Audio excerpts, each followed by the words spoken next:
I'll give you a straight answer. I don't support toll roads. I haven't supported them when I ran in 2005, and it's very clear because I believe the money is there.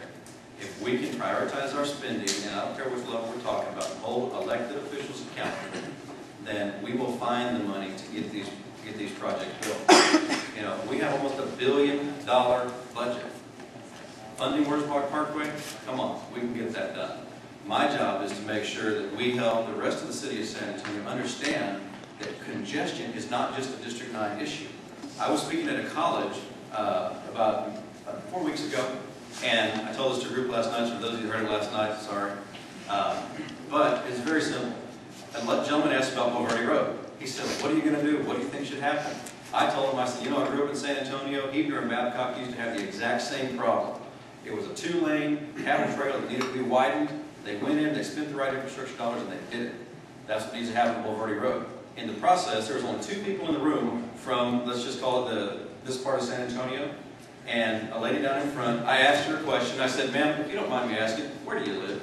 And she said, well, I live by San Pedro and Main Avenue by San Antonio College. And I said, okay. I said, you don't care about the congestion at this man's house, do you? To which, obviously, she was a little bit taken aback. And then I softened it up and I said, but what I mean is you don't care about it. It's not important to you. You don't see it every day. Of course, by this time she was chiming in. Right, right. I don't see the congestion. And here's what I told her. I said, let me connect the dots for each one of you around the city of San Antonio and your council person. These people, us, pay between $3,000 and $10,000 to $12,000 a year in property taxes. If the congestion stays, your property value, your single most largest personal investment is going to tank, and you're going to move to protect your money. And I told this nice lady, and I said, ma'am, if the property values drop, guess what's going to happen?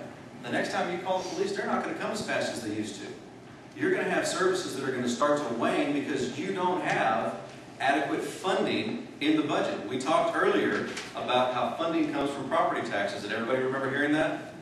Does everybody know that we pay a lot of taxes? Congestion impacts our taxes.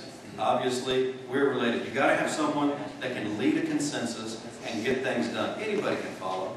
My job is to lead and be the tip of the sword and make sure that we're adequately represented. Thank you, Weston.